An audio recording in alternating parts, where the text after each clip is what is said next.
ಇನ್ನು ಬಸವನಗೌಡ ಪಾಟೀಲ್ ಯತ್ನಾಳ್ ಅವರು ಇಷ್ಟು ದಿನ BSY ಕುಟುಂಬದ ವಿರುದ್ಧ ಹರಿಯಾಯ್ತಾ ಇದ್ರು. ಆದರೆ ಈಗ ಅವರ ಸಿಟ್ಟು ಸಚಿವ ಶಿವಾನಂದ ಪಾಟೀಲ್ ಅವರ ಹತ್ರ ತಿರುಗ್ತಾ ಇದೆ. ಯಾಕೆಂದರೆ ಮೊನ್ನೆಯಷ್ಟೇ ಹುಬ್ಳಿಯಲ್ಲಿ ಸೇರಿದಂತೆ ಬೇರೆ ಬೇರೆ ಭಾಗದಲ್ಲಿ ಮಾತನಾಡ್ತಾ ಶಿವಾನಂದ ಪಾಟೀಲ್ ಅವರು ರಾಜಕೀಯಕ್ಕೋಸ್ಕರ ಅವರ ಸರ್ನೇಮನ್ನೇ ಬದಲಾಯಿಸ್ಕೊಂಡ್ಬಿಟ್ಟಿದ್ದಾರೆ ಅನ್ನುವಂಥ ಗಂಭೀರ ಆರೋಪವನ್ನು ಮಾಡಿದರು. ಜೊತೆಗೆ ತಾಕತ್ತಿದ್ರೆ ದಮ್ಮಿದ್ರೆ ರಾಜೀನಾಮೆ ಕೊಟ್ಟು ಚುನಾವಣೆ ಎದುರಿಸಿ ಅಂತ ಸವಾಲು ಹಾಕಿದ್ರು. ಇವತ್ತು ಹೈ ಡ್ರಾಮಾ ಕಂಟಿನ್ಯೂ ಆಯಿತು. ಯಾವಾಗ ಯತ್ನಾಳ್ ಅವರು ಸವಾಲಾಗ್ತಾರೋ ಅದಕ್ಕೆ ಸವಾಲ್ಗೆ ಪ್ರತಿ ಸವಾಲಾಗಿ ಇವತ್ತು ನೇರವಾಗಿ ಶಿವಾನಂದ ಪಾಟೀಲ್ರು ತಮ್ಮ ಶಾಸಕ ಸ್ಥಾನಕ್ಕೆ ರಾಜೀನಾಮೆ ಪತ್ರವನ್ನು ಹಿಡಿದು ಸ್ಪೀಕರ್ ಚೇಂಬರ್ಗೆ ಹೋಗಿ ಸಲ್ಲಿಕೆಯೇ ಮಾಡಿಬಿಟ್ರು. ಆದರೆ ಈ ಒಂದು ರಾಜೀನಾಮೆಯಲ್ಲಿ ಒಂದು ಕಂಡೀಷನ್ ಕೂಡ ಹಾಕಿದ್ದಾರೆ. ಯತ್ನಾಳ್ ಅವರು ರಾಜೀನಾಮೆ ಕೊಟ್ಟ ಬಳಿಕವಷ್ಟೇ ನನ್ನ ರಾಜೀನಾಮೆನ ಅಂಗೀಕರಿಸಿ ಅಂತ. ಈ ವಿಚಾರ ಯತ್ನಾಳ್ ಹಾಗೂ ಶಿವಾನಂದ ಪಾಟೀಲ್ ನಡುವೆ ದೊಡ್ಡ ಮಾತಿನ ಯುದ್ಧಕ್ಕೆ ಕಾರಣವಾಗಿತ್ತು. ಅಷ್ಟಕ್ಕೂ ಯತ್ನಾಳ್ ಮತ್ತು ಶಿವಾನಂದ ಪಾಟೀಲ್ ನಡುವಿನ ಈ ರಾಜಕೀಯ ವೈರತ್ವ ಅಥವಾ ರಾಜಕೀಯ ವಿರೋಧಿತನ ಇದೇ ಮೊದಲಲ್ಲ. ಹಿಂದೆ ಸಕ್ಕರೆ ಕಾರ್ಖಾನೆಯಿಂದ ಶುರುವಾದಂಥ ರಾಜಕೀಯ ಸಮರ ಈಗ ಸರ್ನೇಮ್ ತನಕ ಬಂದಿದೆ.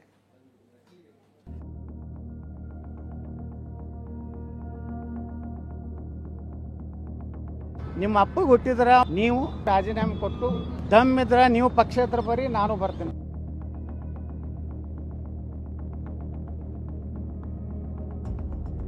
ನಾನು ಬಸವನ ಬಾಗೇವಾಡಿ ಕ್ಷೇತ್ರಕ್ಕೆ ರಾಜೀನಾಮೆಯನ್ನು ಸ್ಪೀಕರ್ಗೆ ಸಲ್ಲಿಸಿದ್ದೀನಿ. ಹಾಗೆ ನೀವು ರಾಜೀನಾಮೆ ಕೊಡಿ ಬಿಜಾಪುರ ಕ್ಷೇತ್ರಕ್ಕೆ. ನೀವು ಅಲ್ಲಿ ಬಂದು ನಿಂದ್ರಂದ್ರೆ ಅಲ್ಲಿ ನಿಲ್ತೀನಿ.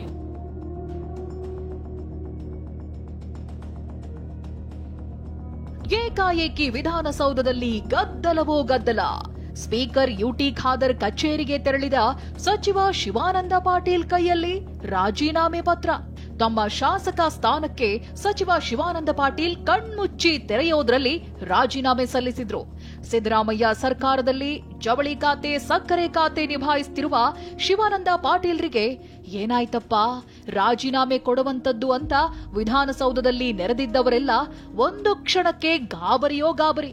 ಸ್ಪೀಕರ್ ಖಾದರ್ ಮುಂದೆ ಕುಳಿತಿದ್ದ ಶಿವಾನಂದ ಪಾಟೀಲ್ ಮಾತ್ರ ಬಹಳ ನಿಖರವಾಗಿ ಸ್ಪಷ್ಟವಾಗಿ ರಾಜೀನಾಮೆ ಘೋಷಣೆ ಮಾಡಿದ್ರು.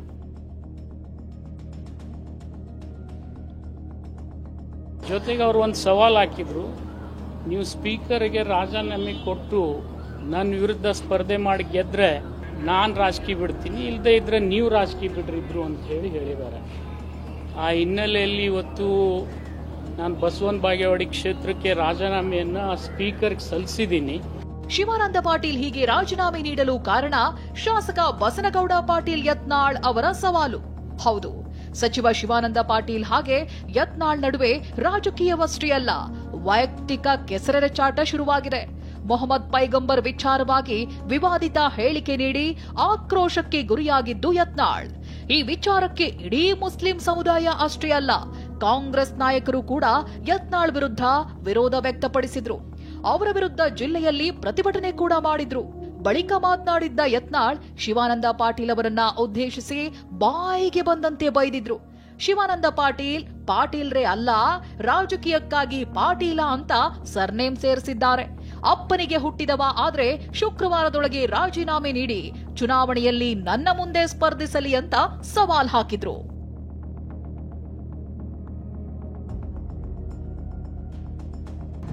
ಮತ್ತು ಅಲ್ಲೊಬ್ಬ ಹುಣಗನ್ ಅವನು ಅವ್ರ ಅಪ್ಪಗೆ ಹುಟ್ಟಿದ್ದಂದ್ರೆ ಒಂದು ವಾರದೊಳಗೆ ಇಬ್ಬರೂ ವಿಧಾನಸಭೆಗೆ ರಾಜೀನಾಮೆ ಕೊಡಲಿ, ಸ್ಪೀಕರ್ ಕಡೆಯಿಂದ ಅಂಗೀಕೃತ ಆಗಲಿ. ನಾ ಎರಡೂ ಕಡೆ ನಿಲ್ಲಕ್ಕೆ ತಯಾರಿದ್ದೀನಿ. ಹೌದು, ಶಿವಾನಂದ್ ಪಾಟೀಲ್ರ ವಿರುದ್ಧ ವಾಗ್ದಾಳಿ ನಡೆಸಿರುವ ಯತ್ನಾಳ್ ಅವರ ಮನೆ ಹೆಸರು ಪಾಟೀಲ್ ಅಲ್ಲ, ಹಚಡದ ಎಂದು. ನಿಮ್ಮಪ್ಪ ನೀವು ಸೇರಿ ನಿಮ್ಮ ಅಡ್ಡ ಹೆಸರು ಬದಲಾಯಿಸಿಕೊಂಡಿದ್ದೀರಿ, ರಾಜಕಾರಣಕ್ಕಾಗಿ ಪಾಟೀಲ್ ಎಂದು ಮಾಡಿಕೊಂಡಿದ್ದಾರೆ ಅಂತ ಹಿಗ್ಗಾ ಮುಗ್ಗಾ ಬೈದಿದ್ರು. ಈಗ ಶಾಸಕ ಬಸನಗೌಡ ಪಾಟೀಲ್ ಯತ್ನಾಳ್ರ ಸವಾಲನ್ನ ಸ್ವೀಕರಿಸಿರುವ ಸಚಿವ ಶಿವಾನಂದ ಪಾಟೀಲ್ ಸಭಾಧ್ಯಕ್ಷ ಯುಟಿ ಖಾದರ್ ಅವರಿಗೆ ರಾಜೀನಾಮೆ ಪತ್ರ ನೀಡಿದ್ದಾರೆ. ಇಂದು ವಿಧಾನಸೌಧದಲ್ಲಿ ತಮ್ಮ ರಾಜೀನಾಮೆ ಪತ್ರವನ್ನ ಸ್ಪೀಕರ್ಗೆ ನೀಡಿದ್ದಾರೆ. ಬಳಿಕ ಮಾತನಾಡಿದ ಶಿವಾನಂದ ಪಾಟೀಲ್, ವೈಯಕ್ತಿಕ ಕಾರಣಕ್ಕೆ ರಾಜೀನಾಮೆ ನೀಡಿದ್ದೇನೆ, ಇದಕ್ಕೂ ಪಕ್ಷಕ್ಕೂ ಸಂಬಂಧವಿಲ್ಲ, ಇದು ವೈಯಕ್ತಿಕ ತೀರ್ಮಾನ. ಯತ್ನಾಳ್ ರಾಜೀನಾಮೆ ನೀಡಿ ನನ್ನ ವಿರುದ್ಧ ಚುನಾವಣೆ ಎದುರಿಸಲಿ ಅಂತ ಸವಾಲ್ ಹಾಕಿದ್ರು. ನಾನು ರಾಜೀನಾಮೆ ಕೊಟ್ಟಂಗೆ ಅವರು ರಾಜೀನಾಮೆ ಕೊಡ್ಲಿ. ಅವ್ರು ನನ್ನನ್ನು ಯಾವ ರೀತಿ ನಿಲ್ಲಂತಾರೆ ಆ ರೀತಿ ನಾನು ನಿಲ್ಲಕ್ಕೆ ತಯಾರಿದ್ದೀನಿ. ಅವ್ರು ಯಾವ ಕ್ಷೇತ್ರದಲ್ಲಿ ನಿಲ್ಲಂತಾರೆ ಅವ್ರ ವಿರುದ್ಧ ನಾನು ನಿಲ್ಲುತ್ತೆ.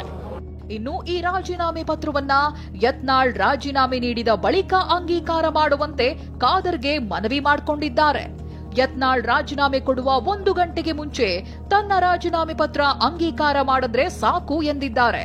ಇನ್ನು ರಾಜೀನಾಮೆ ಪತ್ರ ಪಡೆದ ಬಳಿಕ ಮಾತನಾಡಿದ ಸ್ಪೀಕರ್ ಯುಟಿ ಖಾದರ್ ರಾಜೀನಾಮೆ ಅಂಗೀಕರಿಸೋದಿಲ್ಲ ಅಂದಿದ್ದಾರೆ.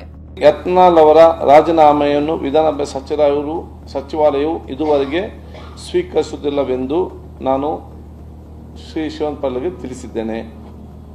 ಈ ಹಿನ್ನೆಲೆಯಲ್ಲಿ ವಿಧಾನಸಭೆಯ ನಿಯಮಗಳ ಪ್ರಕಾರ ಶ್ರೀ ಶಿವಾನಂದ ಪಾಟೀಲ್ ಅವರ ಷರತ್ತುಬದ್ಧ ರಾಜೀನಾಮೆಯನ್ನು ಅಂಗೀಕರಿಸಲು ಸಾಧ್ಯವಿಲ್ಲ ಅವರಿಗೆ ಮನವರಿಕೆ ಮಾಡಿಕೊಡಲಾಗಿದೆ. ಇನ್ನು ಶಿವಾನಂದ ಪಾಟೀಲ್ ಹಾಗೂ ಯತ್ನಾಳ್ ನಡುವಿನ ರಾಜಕೀಯ ವೈರತ್ವ ಹೊಸದೇನೂ ಅಲ್ಲ. ಈ ಹಿಂದೆ ವಿಜಯಪುರ ಡಿಸಿಸಿ ಬ್ಯಾಂಕ್, ಹಿರೇಬೇವನೂರ ಸಕ್ಕರೆ ಕಾರ್ಖಾನೆ ವಿಚಾರವಾಗಿ ಇಬ್ಬರ ನಡುವೆ ಕೋಲ್ಡ್ ವಾರ್ ನಡೆದಿತ್ತು. ಹಿಂದೊಮ್ಮೆ ದಶಕದ ಹಿಂದೆ ಜಿಲ್ಲೆಯ ನೀರಾವರಿ ವಿಚಾರವಾಗಿ ಉಭಯ ನಾಯಕರು ಸಾರ್ವಜನಿಕವಾಗಿ ಕೈ ಮಿಲಾಯಿಸುವ ಹಂತಕ್ಕೆ ಹೋಗಿದ್ರು.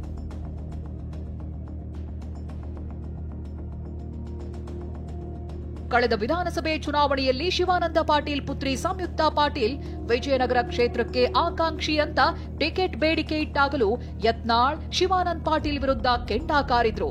ಲೋಕಸಭಾ ಚುನಾವಣೆಯಲ್ಲಿ ಶಿವಾನಂದ ಪುತ್ರಿ ಸಂಯುಕ್ತಾ ಪಾಟೀಲ್ ಬಾಗಲಕೋಟೆ ಕ್ಷೇತ್ರದಲ್ಲಿ ಸ್ಪರ್ಧೆ ಮಾಡಿದಾಗ ಯತ್ನಾಳ್ ಪಾಟೀಲ್ ವಿರುದ್ಧ ಭ್ರಷ್ಟಾಚಾರದ ಆರೋಪ ಹೊರಿಸಿದ್ದಲ್ಲದೆ ಸಚಿವರ ಪುತ್ರಿಯ ವಿರುದ್ಧ ಅಬ್ಬರದ ಪ್ರಚಾರ ನಡೆಸಿದ್ರು.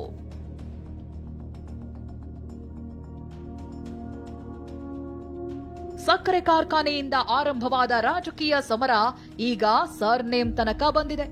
ಈಗ ಸೇರಿಗೆ ಸವ್ವಾ ಸೇರು ಎಂಬಂತೆ ಶಿವಾನಂದ ಪಾಟೀಲ್ ರಾಜೀನಾಮೆ ಅಸ್ತ್ರ ಪ್ರಯೋಗಿಸಿದ್ದಾರೆ. ಈ ಸವಾಲನ್ನ ಯತ್ನಾಳ್ ಸ್ವೀಕಾರ ಮಾಡ್ತಾರಾ? ತಾವೇ ಹಾಕಿದ ಸವಾಲಿನ ಪ್ರಕಾರ ನಡೆದುಕೊಂಡು ಯತ್ನಾಳ್ ಕೂಡ ರಾಜೀನಾಮೆ ನೀಡ್ತಾರಾ ಎಂದು ಪ್ರಶ್ನೆ ಹಾಕೋ ಮೊದಲು ಪೊಲಿಟಿಕಲ್ ಹೈ ಡ್ರಾಮಾ ಎಲ್ಲಿಗೆ ಹೋಗುತ್ತೆ ಅನ್ನೋದನ್ನ ಕಾದು ನೋಡಬೇಕಿದೆ.